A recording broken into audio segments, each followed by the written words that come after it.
This is one dish I absolutely love.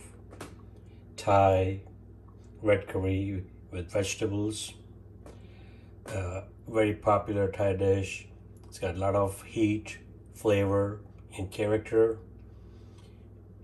A lot of vegetables, baby corn, mushrooms, bamboo shoots, and then you have the umami flavors from the Thai red curry paste, and then coaxed by coconut milk and lemongrass.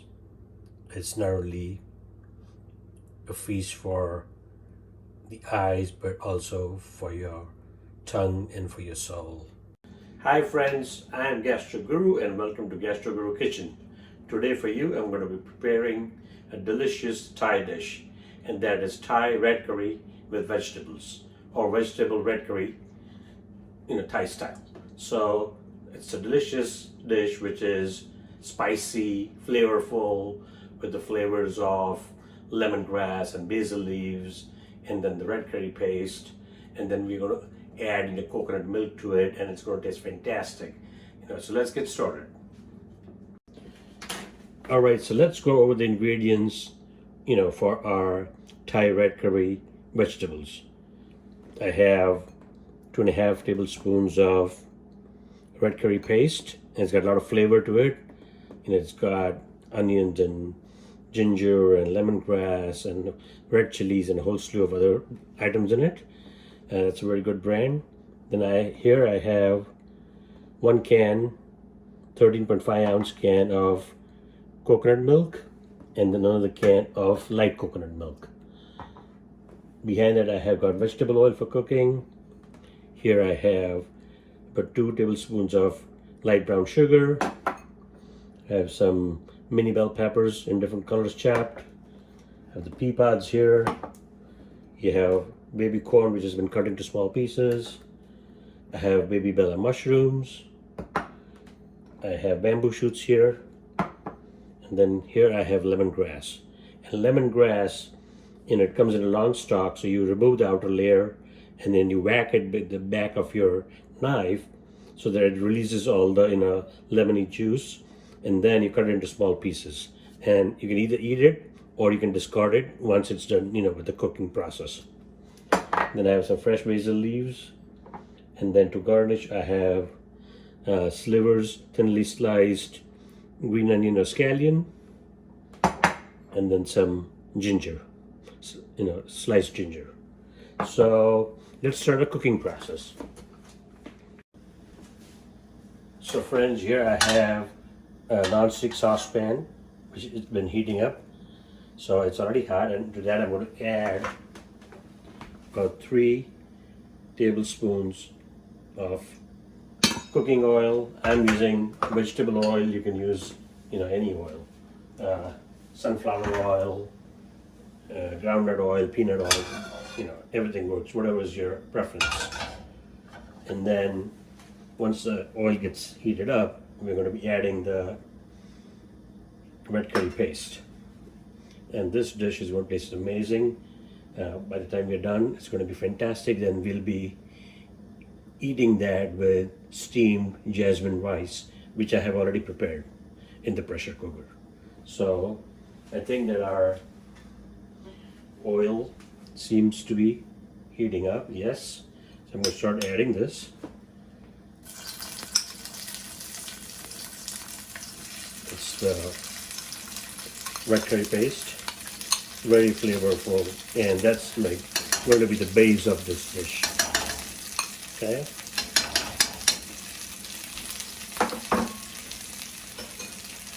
And then with a spatula, I'm going to break it down,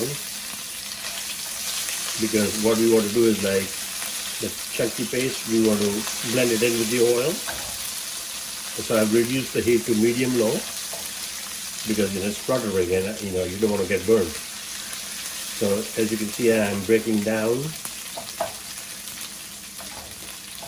the red curry paste, and we're going to do that for about a minute or so,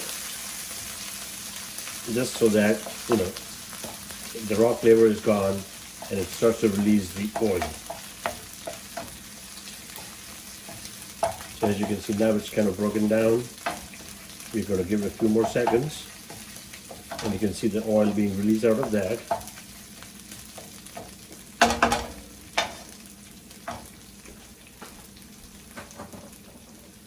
And now this is pretty good. It's done. So what I'm going to do now is I'm going to add our first can of coconut milk. This is regular coconut milk, not the light one. And so I'm going to slowly stir that in, because this is a very spicy dish, and the red curry paste is made from a lot of red chili peppers, and so the coconut milk gives it a balance of flavor, and it tones down the spice a bit. You stir that. I'm going to blend that in. Alright friends, so you can see now that the red curry paste color has begun to float on top of the coconut milk. It's been nicely homogenized, mixed in properly. And now, so the next item we're going to add is the light brown sugar.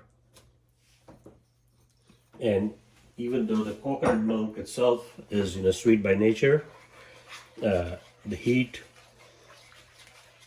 in the red curry paste warrants that we add some brown sugar. It also changes the color and the flavor. We make sure that we grab stuff from the sides also. Alright, so we have mixed in our sugar, brown sugar. So the next thing I'm going to start adding is the vegetables. So the first thing that goes in there are the mini capsicum bell peppers. Then the next thing that's going to go in there are the baby corn pieces.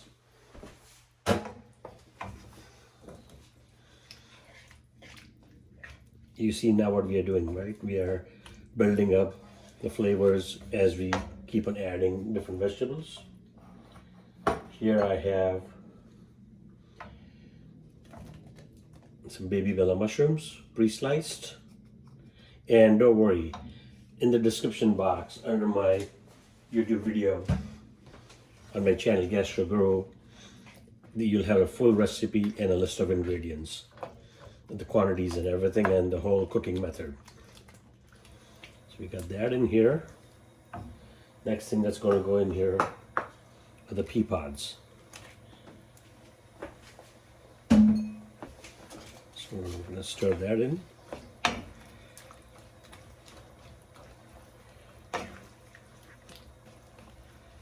And then finally the other main ingredient of the vegetable curry is the bamboo shoots. So we got the bamboo shoots in there. So all the main vegetables are in here. I'm going to give it a quick toss.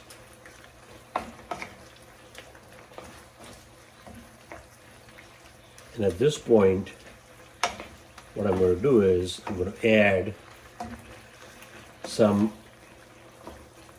items which are going to enhance the flavor and make it a true, genuine Thai red curry vegetable dish.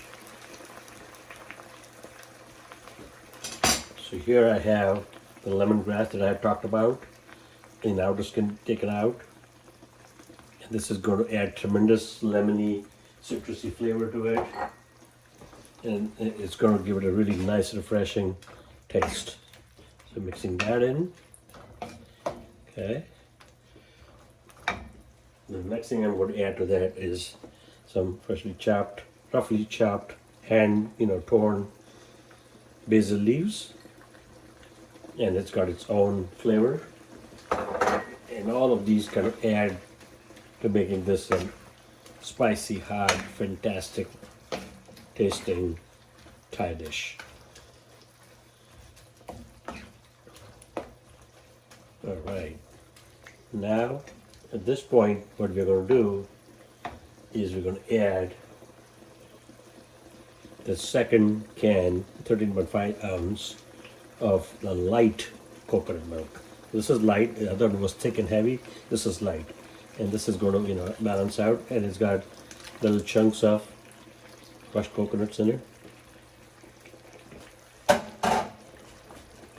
You get the picture now, because you don't want your curry to be too thick nor too thin and liquidy. So now we're going to stir that in. Now the red curry paste has some salt in it already. I'm just going to add a little bit more, and then later if need be we can adjust the seasoning. So now we added the salt and give this a quick toss, and then what we're going to do is mix this properly and cover this. We're going to cover this and we're going to let this simmer on medium-low for 5 minutes. After 5 minutes, we'll come and see how the doneness of the vegetable is and how the curry looks, the Thai red curry with vegetables, and then we'll see if we need to cook it more or if we are done. So see you in 5 minutes. Alright friends, so I checked the curry, the red curry with vegetables, Thai red curry with vegetables 5 minutes ago, and then the vegetables still needed some time, and so we cooked it for another 5 minutes, a total of 10 minutes of cooking time. And as you can see, it looks fantastic. Look at the color of the curry, the coconut milk, the red curry paste, and you have all these veggies in there. It's fantastic. So now we are going to plate it.